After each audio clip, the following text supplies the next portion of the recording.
ایران، ترکی اور RCD۔ ایران اور ترکی میں ایک خاص قدر مشترک یہ تھی کہ دونوں امریکہ کے حلقہ بگوشوں میں شامل تھے۔ اس کے سوا یہ دونوں ممالک اپنے درمیان کسی قسم کا ثقافتی، روایتی یا اسلامی بھائی چارہ کھلے بندوں تسلیم کرنے پر آمادہ نہ تھے۔ دونوں جدیدیت کی دلدل میں بری طرح دھنسے ہوئے تھے اور اپنی اقدار کو مغربی تہذیب و تمدن کے نام نہاد سانچوں میں ڈھالنے کی سرتوڑ کوشش کرنے میں مبتلا تھے۔ بغداد پیکٹ اور سینٹو میں شامل ہو کر ان دونوں ممالک کا رشتہ دریائے عرب سے مزید کٹ گیا تھا، اور اس طرح عالم اسلام کے ساتھ بھی ان کے رابطے میں ایک خلا کسی کیفیت پیدا ہو گئی تھی۔ اس خلا کو پر کرنا پاکستان کے مقدر میں لکھا تھا۔ اپنی گوناگوں مغرب پرستی اور امریکہ نوازی کے باوجود پاکستان کو یہ فضیلت حاصل رہی ہے کہ اپنے اسلامی تشخص اور نصب العین کو برملا تسلیم کرنے اور اس کا ڈنکے کی چوٹ اعلان کرنے میں ہم نے کبھی کوئی حجاب یا ہچکچاہٹ محسوس نہیں کی۔ آزادی کے بعد پاکستان کا پہلا سرکاری دورہ کرنے والے غیر ملکی سربراہ مملکت ایران کے شہنشاہ رضا شاہ پہلوی تھے۔ سکندر مرزا صاحب کی صدارت کے دوران شاہ ایران کے ساتھ یہ دوستانہ مراسم خاص طور پر گہرے ہو گئے۔ دونوں حضرات بلا تکلف فارسی میں گفتگو کرتے تھے، اور بیگم ناہید سکندر مرزا کا تعلق بھی ایک معروف ایرانی قبیلے اور خاندان سے تھا۔ شاہ ایران اور صدر سکندر مرزا کے باہمی ذاتی اور سرکاری مراسم اس قدر گہرے نظر آئے تھے کہ ان کے جلوہ میں وقتاً فوقتاً طرح طرح کی افواہیں جنم لیتی رہتی تھیں۔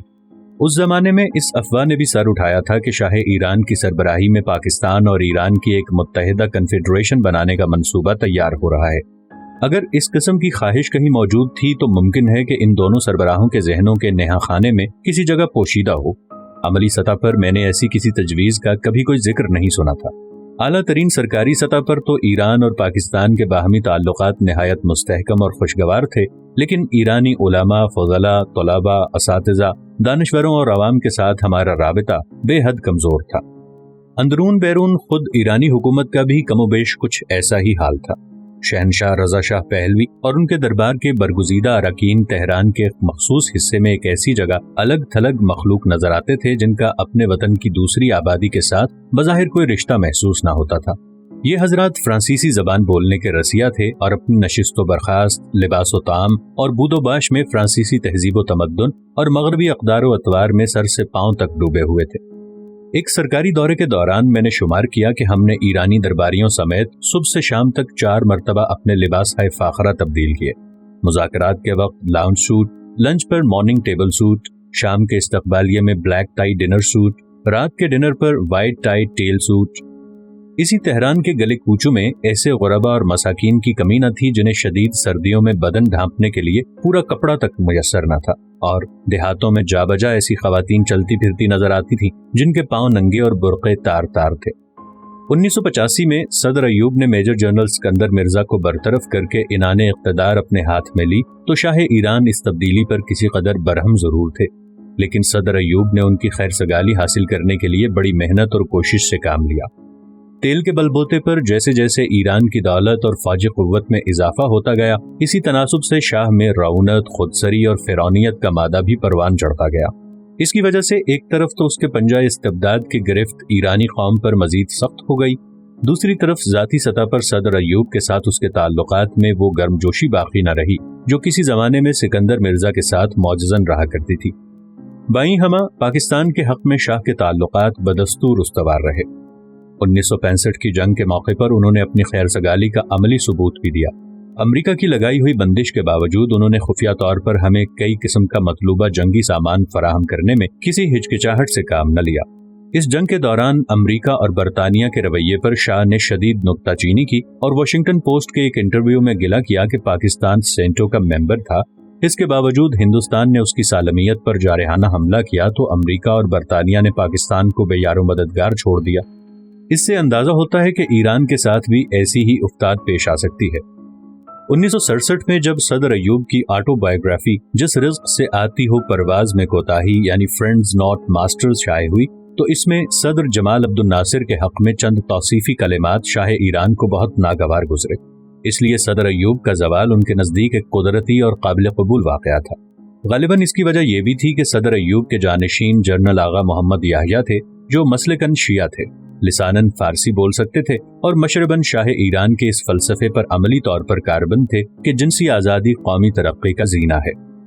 امام خمینی کے اسلامی انقلاب سے پہلے دولت کی فراوانی، اقتدار کی بدلگامی، انداز حکومت کی بدعنوانی اور عدل و انصاف اور اخلاق کی سوختہ سامانی کے طفیل شاہ ایران ایسی منزل پر جا پہنچے تھے جس کے بعد اگلی منزل صرف عذاب الہی باقی رہ جاتی ہے۔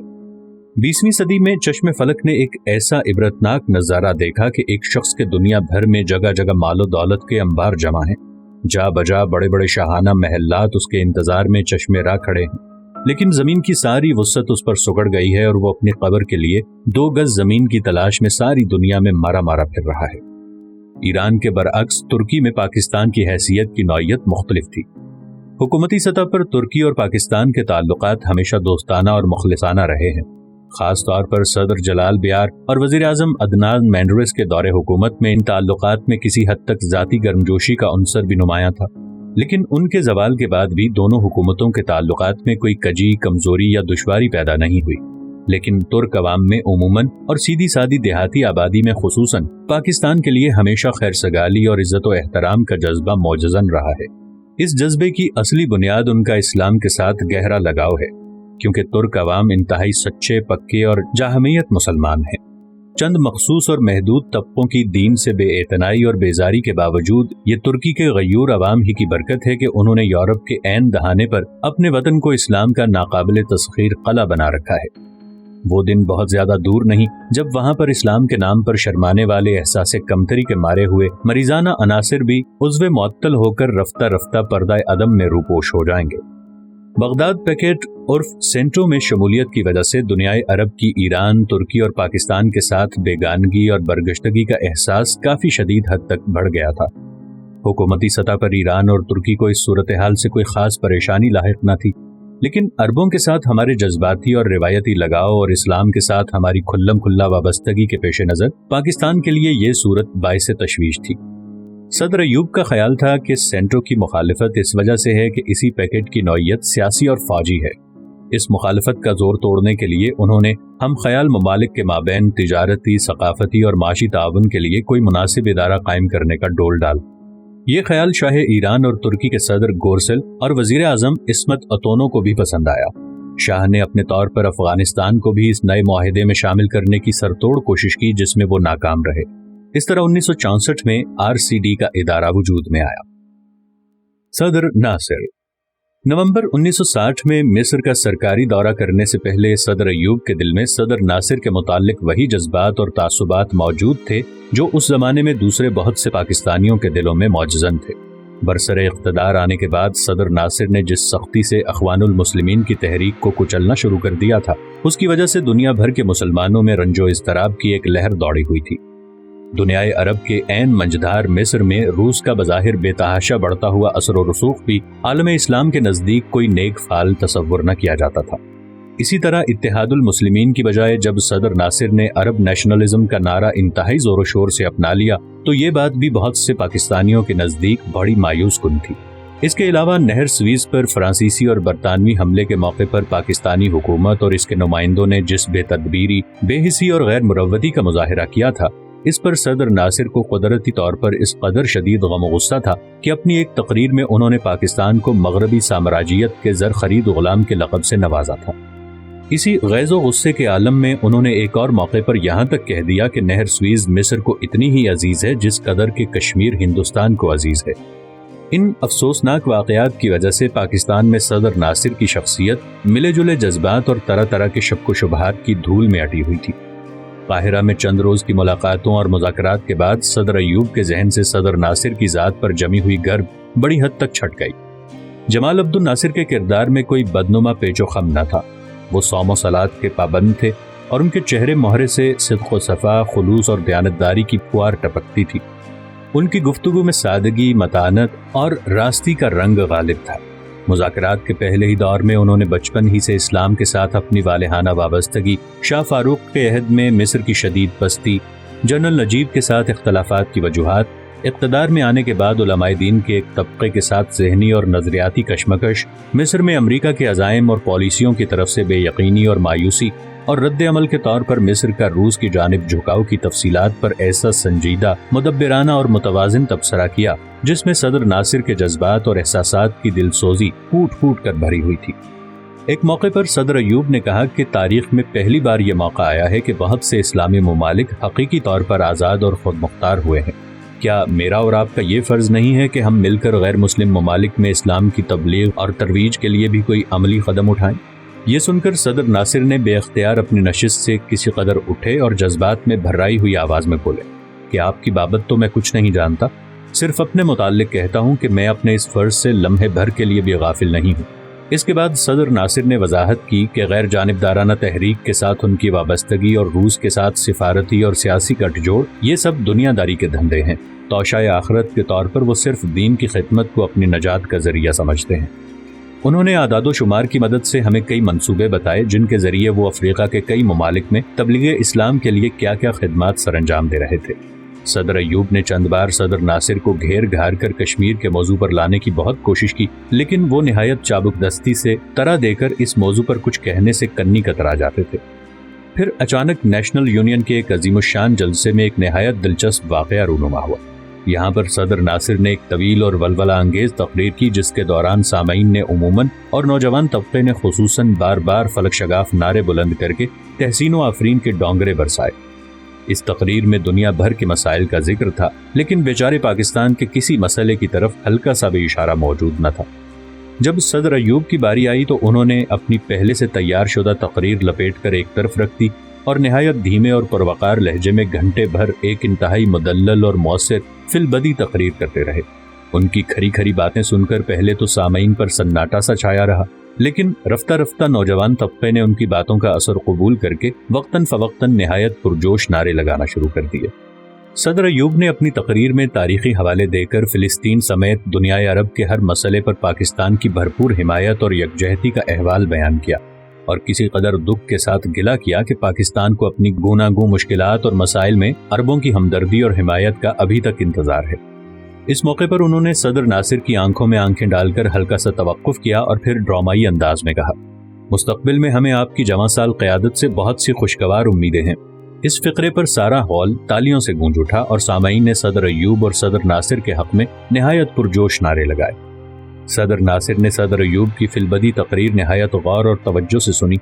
میں قریب ہی بیٹھا ٹکٹکی باندھ کر ان کے چہرے کے اتار چڑھاؤ سے ان کا رد عمل بھانپتا رہا۔ میرا اندازہ ہے کہ ایک دو مقامات پر وہ کسی قدر کھسیانے ہو کر مسکرائے۔ صدر ایوب کی تقریر ختم ہوئی تو صدر ناصر نے نہایت گرمجوشی سے ان کے ساتھ ہاتھ ملایا اور کہا، Truth and sincerity win the heart of people. Indeed, there is no substitute for truth and sincerity. یعنی سچائی اور خلوص لوگوں کا دل جیت لیتے ہیں۔ بے شک سچائی اور خلوص کا کچھ نعم البدل نہیں۔ مصر کے اس دورے نے یہ حقیقت صدر ایوب پر روز روشن کی طرح عیاں کر دی تھی کہ مشرق وسطیٰ میں صدر ناصر کے مقابلے میں کسی اور رہنما کا چراغ جلنا ناممکن ہے۔ اس بات کا اعتراف انہوں نے اپنی کتاب فرینڈز ناٹ ماسٹرز میں کسی قدر محتاط انداز سے کیا تو شہنشاہ ایران اس پر چراغ پا ہو گئے۔ صدر ناصر کا انجام دل شکستگی، ناکامی اور مایوسی کی آغوش میں ہوا۔ زندگی بھر ان کے انقلابی فلسفے کا کوئی مقدمہ یا منصوبہ تکمیل تک نہ پہنچ سکا۔ عرب نیشنلزم کا بلند بانگ نعرہ کھوکھلا ثابت ہوا۔ بین المملکتی سطح پر مصر اور شام کا اتحاد تارے عنکبوت کی طرح ٹوٹ گیا۔ تنظیم آزاد فلسطین کی پامالی اور شکست و ریخت کا عمل بھی ان کی آنکھوں کے سامنے شروع ہو چکا تھا۔ خاص طور پر اردن میں مہاجرین فلسطین کے کیمپوں پر ظلم و ستم کے جو پہاڑ توڑے گئے وہ ان کی ناکامیوں کے تابوت کا آخری کیل تھے۔ صدر ایوب کے دورہ مصر کے 9 برس بعد مجھے ایک بار پھر صدر ناصر سے ملاقات کا موقع نصیب ہوا۔ صدر ایوب کے زوال کے بعد جنرل یحییٰ پاکستان میں برسر اقتدار آ گئے تھے۔ میں بھی ملازمت سے مستعفی ہو کر ملک سے باہر چلا گیا تھا، تاہم میں ذاتی حیثیت سے یونیسکو کے ایگزیکٹو بورڈ کا ممبر منتخب ہو چکا تھا۔ ان دنوں عرب ممالک یہ شکایت کر رہے تھے کہ یروشلم سمیت مقبوضہ عرب علاقوں میں اسرائیل نے فلسطینی مہاجر بچوں کے لیے یونیسکو کے قائم کردہ سکولوں میں یہودی استاد تعینات کر کے غیر اسلامی نصاب تعلیم جاری کر دیا ہے۔ یونیسکو کے اپنے ذرائع سے جب ان شکایات کی خاطر خواہ تصدیق نہ ہو سکی تو میں نے اسرائیل کا خفیہ دورہ کر کے اصل صورتحال تحقیق کرنے کی پیش کی۔ اس منصوبے کو صدر ناصر کی منظوری اور سرپرستی حاصل تھی۔ اسی سلسلے میں انہوں نے مجھے قاہرہ طلب کر کے ملاقات کا موقع دیا۔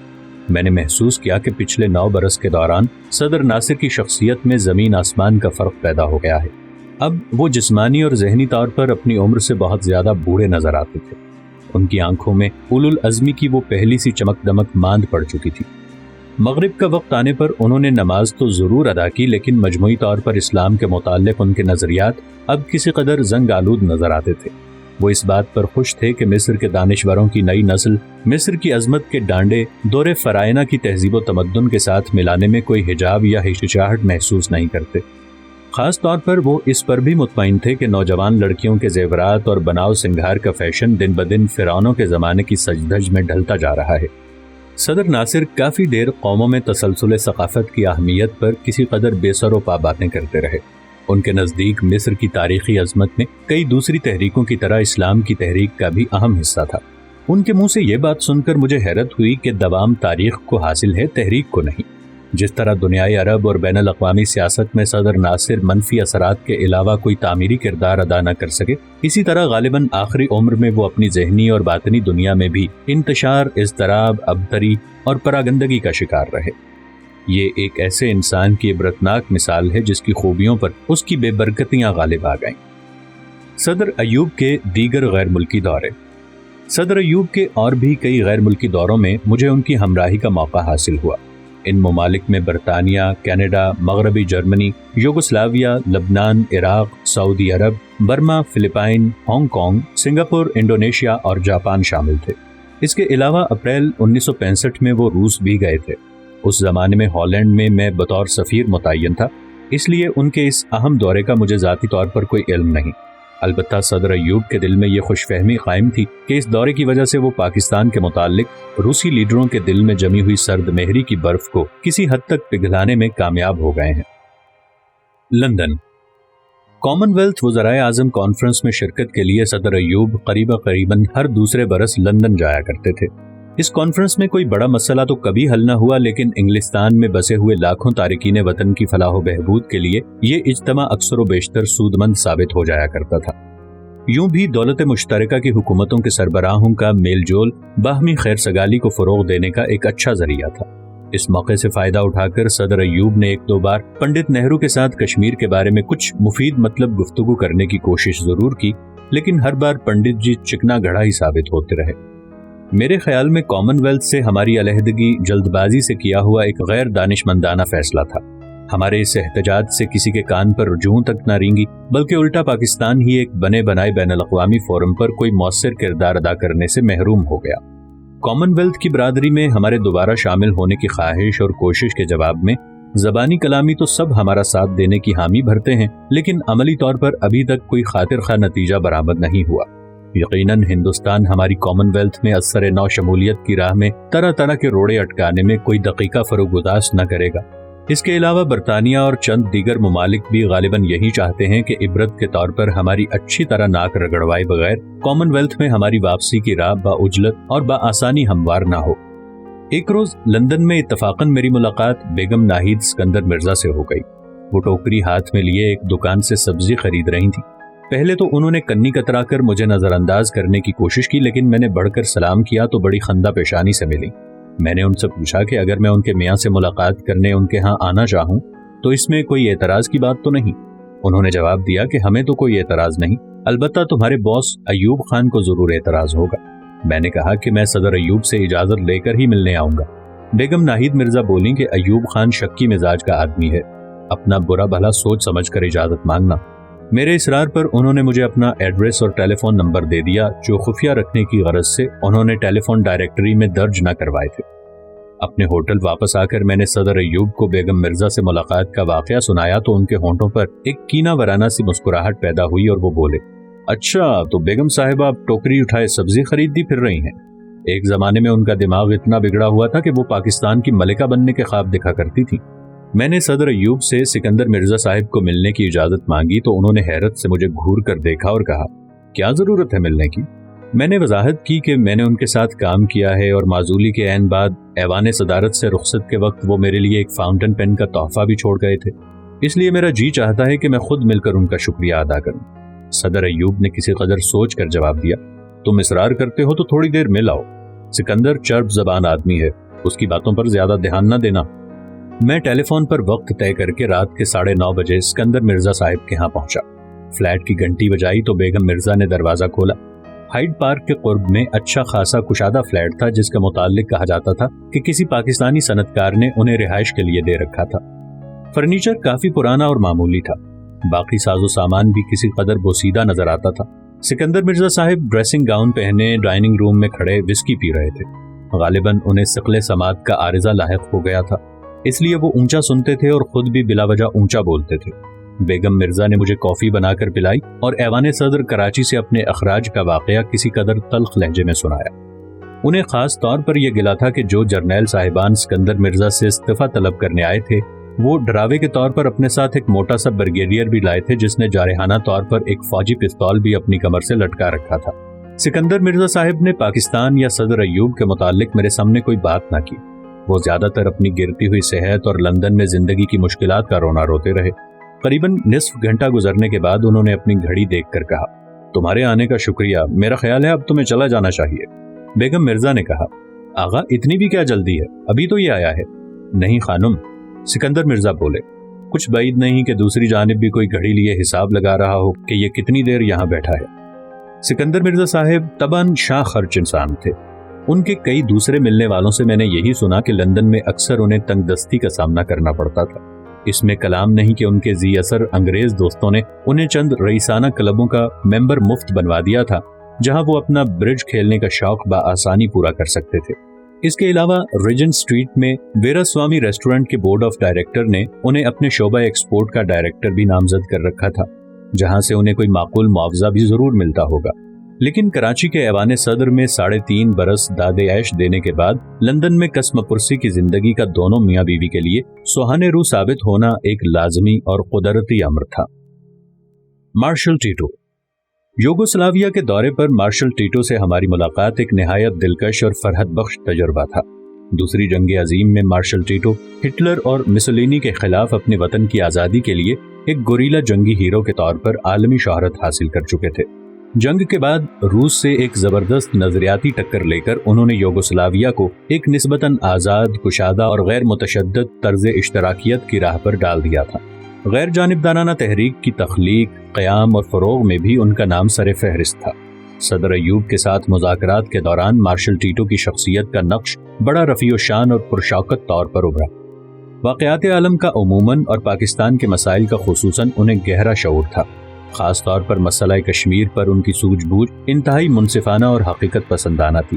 غیر جانبدارانہ تحریک کے حوالے سے ان کے پنڈت جواہر لال نہرو کے ساتھ بے حد گہرے ذہنی اور سیاسی رشتے تھے، لیکن مسئلہ کشمیر پر انہوں نے اپنا موقف انصاف اور حقائق کی بنیادوں پر ہی استوار رکھا اور استصواب رائے کی تجویز کے خلاف کچھ نہ بولے۔ ایسی سطح کے بے لاگ اور باوقار مدبر کے سامنے صدر ناصر جیسے رہنما کوتا قد بالشتیہ نظر آتے تھے جو عارضی مصلحتوں اور ذاتی مروتوں کے ایچ پیچ میں الجھ کر منصفانہ اصولوں کی حمایت سے بھی منحرف ہو جاتے تھے۔ صدر سویکارنو۔ انڈونیشیا کے دورے میں صدر ایوب کی صدر احمد سویکارنو سے خوب گاڑی چھنی۔ ان دونوں حضرات کے مزاج میں زمین و آسمان کا فرق تھا۔ ڈاکٹر سویکارنو لاہ و لاب کے رسیا تھے اور ان کے کردار میں شوخی، چلبلاہٹ اور زندہ دلی کوٹ کوٹ کر بھری ہوئی تھی۔ سرکاری ضیافتوں اور دوسری تقریبات سے فارغ ہو کر صدر ایوب تو رات 10 یا 11 بجے تک سونے کے لیے چلے جاتے تھے، لیکن صدر سویکارنو چیدہ چیدہ مہمانوں کو روک کر ڈانس ہال میں رقص و سرود کی محفل گرم کیا کرتے تھے۔ 3-3، 4-4 گھنٹے تک مغربی اور انڈونیشی ڈانس اپنا رنگ جماتے تھے، جن میں ڈاکٹر سویکارنو خود بھی انتہائی ولولے اور انہماک سے حصہ لیتے تھے۔ صبح کے 3 یا 4 بجے کے قریب یہ محفل برخاست ہوتی تھی۔ نامعلوم وہ سوتے کب تھے کیونکہ صبح 7 بجے دن کی پہلی تقریب میں صدر سویکارنو حشاش بشاش، چاق و چوبند، تازہ دم موجود نظر آتے تھے۔ صدر سویکارنو بے حد نازک مزاج اور نفاست پسند طبیعت کے مالک تھے۔ وہ دن بھر میں 3 یا 4 بار لباس تبدیل کرتے تھے اور موقع و محل کے حساب سے بری یا بحری یا ہوائی فوج کی وردی زیب تن فرمایا کرتے تھے۔ کسی مقام پر چلتے چلتے اگر چند قدم بھی دھوپ آ جاتی تھی تو ایک ADC لپک کر انہیں ہیٹ پیش کر دیتا تھا۔ اس کے بعد چھاؤں میں قدم رکھتے ہی وہ فوراً دوسری ٹوپی پہن لیتے تھے۔ اس طرح لکھنے پڑھنے کے علاوہ دھوپ اور چھاؤں میں استعمال ہونے والی اینکیں بھی وہ بار بار تبدیل کرتے تھے، جو ان کے ADC نہایت پابندی اور اہتمام سے ان کی خدمت میں پیش کرتے رہتے تھے۔ صدر ایوب کو اپنے ہمراہ لے کر صدر سویکارنو جہاں کہیں جاتے تھے، رنگ برنگ کے کپڑوں میں ملبوس نوجوان لڑکیاں 2 رویا قطاروں میں کھڑے ہو کر ان کا استقبال کرتی تھیں اور پھولوں کی پتیاں ان پر نچھاور کرتی تھیں۔ پھر انڈونیشی ترانوں کے ساتھ کچھ رقص پیش کیے جاتے تھے اور اس کے بعد کسی دوسرے پروگرام کی باری آتی تھی۔ خاص طور پر جزیرہ بالی میں بالکل پرستان کا سماں تھا۔ چاروں طرف پھولوں سے لدی ہوئی نازک اندام پراچین عورتوں کے جھنڈ، جگہ جگہ محو رقص اور سرود تھے۔ ایسا معلوم ہوتا تھا کہ جزیرے کی ساری آبادی کا واحد نصب العین گانا اور ناچنا ہے۔ جزیرے کی دو چیزائیں قدم قدم پر سرد سوکائرنوں کا رستہ روک کر کھڑی ہو جاتی اور ان کے درمیان راجہ اندر کی طرح گھل مل کر خوشی سے پھولے نہ سماتے تھے۔ بندونگ میں صدر سکارنو نے ایک جلسہ عام سے خطاب کیا۔ اپنے زور خطابت کا کمال دکھانے وہ صدر ایوب کو بھی اس جلسے میں لے گئے۔ 4-5 لاکھ کا مجمع تھا۔ صدر سکارنو 1.5 گھنٹے تک بے تکان بولتے رہے۔ وہ ایسے جادو بیان مقرر تھے کہ لاکھوں کا ہجوم دم بخود انتہائی خاموشی سے انہیں سنتا رہتا تھا۔ پھر اچانک وہ سامعین میں جوش و خروش کی ایسی بجلی دوڑاتے تھے کہ سارا مجمع سمندر کے جوار بھاٹے کی لہروں کی طرح تہ و بالا ہو جاتا۔ اس جوش و خروش اور زیر و زبر میں بہت سے لوگ بے ہوش ہو جاتے تھے اور رفاہ عامہ کے رضاکار انہیں ایمبولینسوں میں ڈال ڈال کر ہسپتال لے جاتے تھے۔ صدر سکارنو کی تقریر انڈونیشی زبان میں ہوتی تھی، لیکن انہوں نے جگہ جگہ قرآن شریف کی چھوٹی چھوٹی عربی آیات بھی بکثرت استعمال کی۔ اس کے علاوہ وہ متعدد بار ولندیزی زبان میں بھی گرجے برسے۔ میرے ساتھ معمور مترجم لڑکی نے بتایا کہ غصے میں آ کر صدر سکارنو جب کسی کو ڈانٹتے ہیں یا گالی دیتے ہیں تو ایسے موقع پر بے اختیار ڈچ زبان استعمال کرتے ہیں۔ اس کی وجہ اس نے یہ بتائی کہ غلامی کے دور میں انڈونیشی قوم نے ڈچ زبان میں گالی گلوچ اور ڈانٹ ڈپٹ سنتے سنتے کئی صدیاں گزاری ہیں۔ غالباً اسی لیے ڈانٹ اور دشنام کے لیے یہ زبان اب ہماری گھٹی میں پڑی ہوئی ہے۔ صدر سکارنو مغربی سامراجیت کی عجیب و غریب کہانیاں بیان کرنے کے بڑے شوقین تھے۔ ایک محفل میں انہوں نے انگریزی زبان کے متعلق ایک لطیفہ اس طرح سنایا: In their arrogance and superiority complex, the British imperialists did not refrain even from corrupting their own language. For instance, the grammar says that the word arrive should be followed by the at, so you arrive at Washington, at Rome, at Berlin, at Cairo, at Karachi, Delhi, at Jakarta, at Tokyo, in short, at every place in the world except London, the capital of British Empire. According to the standard English grammar, you arrive not at but in London. مذاکرات میں صدر سکارنو کی ہمدردیاں واضح طور پر پاکستان کے ساتھ تھیں۔ وہ پنڈت نہرو سے بالکل مروب نظر نہ آتے تھے، بلکہ پنڈت جی کی دانشوری میں ہیلا سازی اور مکاری کی ملاوٹ خوب بھانپ چکے تھے۔ اس کے علاوہ ایشیا کی قیادت کا صحرا اپنے سر باندھنے کا جو خناس پنڈت جی کے دماغ میں سمایا ہوا تھا، وہ بھی ڈاکٹر سکارنو کی نگاہوں سے پوشیدہ نہ تھا۔ وہ روس اور امریکہ دونوں سے کسی قدر بددل اور مایوس تھے، اور چین کی جانب ان کا جھکاؤ صاف اور غیر مبہم تھا۔ 1965 کی پاک بھارت جنگ میں انہوں نے جس کھلے دل سے ہماری عملی مدد کی، اسے ہم کبھی فراموش نہیں کر سکتے۔ صدر سکارنو کی پالیسیوں کی وجہ سے روس اور امریکہ ان کے برابر کے دشمن تھے۔ 1965 کے بعد سے بھارت بھی ان کے خون کا پیاسا تھا۔ انڈونیشی عوام میں وہ اس قدر مقبول تھے کہ کوئی اندرونی سازش ان کا بال بیکا نہیں کر سکتی تھی، اس لیے کہ جی بی اور CIA دونوں کی ساز باز اور سانٹھ گانٹھ بروئے کار آئی، اور دنیا کی دو متصادم اور متحارب سپر پاورز کے اشتراکی عمل نے انڈونیشی قوم کو اس کے محبوب بنگ کارنو یعنی عظیم بھائی سے محروم کر دیا۔ جس زمانے میں صدر سکارنو انڈونیشیا میں اقتدار سے معزول ہوئے، اس وقت میں ہالینڈ میں بطور سفیر متعین تھا۔ میں نے چند نہایت اہم، نازک اور خفیہ ذرائع سے صدر سکارنو کے خلاف سازشوں کی تفصیلات معلوم کر کے صدر ایوب کو ایک ٹاپ سیکرٹ رپورٹ بھیجی تھی۔ اس رپورٹ میں نے ان خطوط کی نشاندہی بھی کی تھی کہ جن پر پاکستان میں ان کے خلاف بھی ہلچل اور کھلبلی نمودار ہونے کا امکان تھا۔ اس وقت تو صدر ایوب نے ان پر کوئی خاص توجہ نہ دی، لیکن جب ان کے خلاف چلنے والی تحریک اپنے عروج پر تھی تو ایک روز انہوں نے کسی قدر حسرت سے مجھ سے کہا: آج میں نے تمہاری ہالینڈ والی رپورٹ پھر نکلوا کر پڑھی ہے۔ بے شک تمہارے سب اندازے صحیح تھے، لیکن اب کیا ہو سکتا ہے۔ جاپان کے دورے میں جب ہم ٹوکیو پہنچے تو ہمیں شہنشاہ ہیروہتو کے ایک ذاتی محل میں ٹھہرایا گیا، جو خاص مواقع پر مہمان خانے کے طور پر استعمال ہوتا تھا۔ دوسری جنگ عظیم میں شکست کے بعد جاپان کی ثقافت بظاہر امریکی اثرات کی زد میں آ گئی تھی، لیکن دراصل اس قوم کی روح اپنی قدیمی روایات اور اقتدار کے جادے سے ذرا بھی نہ بھٹکی تھی۔ بے شک جاپانیوں کے دماغ جدیدیت کی روشنی سے منور تھے، لیکن ان کے دل بدستور قدامت کے تقاضوں کے ساتھ ہم آہنگ تھے۔ غیر ملکی سیاحوں کی لطف اندوزی کے لیے انہوں نے اپنی گیشاؤں کو روایتی کیمینو پہنا کر بڑے بڑے عالیشان نائٹ کلبوں کی زینت بنا دیا تھا، لیکن گھروں کی چار دیواری میں جاپان کے اپنے قدیمی رہن سہن، لباس، خوراک، پوشاک اور رسوم و رواج کا چلن مسلسل اور غیر منقطع طور پر جاری و ساری تھا۔ اگرچہ مذہب کی گرفت کمزور پڑ چکی تھی لیکن شہنشاہ پرستی کے جذبے میں کوئی فرق نہ آیا تھا۔ اگر کوئی جاپانی باہر بازار میں ہم میں سے کسی کے پاس شاہی مہمان خانے کا سگریٹ یا ماچس کی ڈبیا کا کاغذ یا نیپکن دیکھ لیتا تھا جس پر بادشاہ کے ذاتی نشان کی علامت ثبت ہوتی تھی تو فرط حیرت و عقیدت سے ان کی آنکھیں کھلی کی کھلی رہ جاتی تھیں اور وہ ہماری طرف یوں دیکھنے لگتے جیسے ہم کسی دوسری خلائی قرے کی مخلوق ہوں۔ ہماری پارٹی کا ایک رکن کسی دکان میں سوٹ کیس خریدنے گیا۔ اس کے ہاتھ میں مہمان خانے کی ایک ماچس کی ڈبیا تھی جس پر بادشاہی ایمبلم کا نشان ثبت تھا۔ دکاندار نے پہلے تو وہ ڈبیا لے کر چومی اور سر آنکھوں سے لگائی اور پھر نہایت لجاجت سے یہ ڈبیا اپنے پاس رکھنے کے لیے مانگ لی۔ ہمارے دوست نے بخوشی اسے دے دی۔ شکرانے کے طور پر دکاندار نے سوٹ کیس کی قیمت وصول نہ کی۔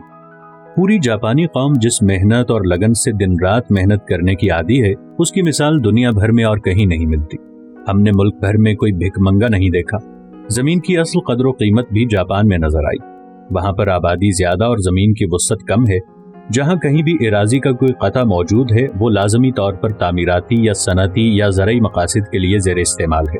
ہم نے ریل اور موٹر کار کے ذریعے جاپان میں کئی لمبے سفر کیے۔ ہمیں خالی زمین کا بے مصرف ٹکڑا کہیں نظر نہیں آیا۔ شہروں کی سڑکوں کے کناروں پر، دیہاتوں کے گلی کوچوں میں یا گھروں کے اندر یا باہر کسی کونے کھدرے میں جہاں بالشت دو بالشت خالی زمین نظر آئے جاپانی فوراً وہاں پر موسمی پھول اور سبزی ترکاری بو دیتے ہیں۔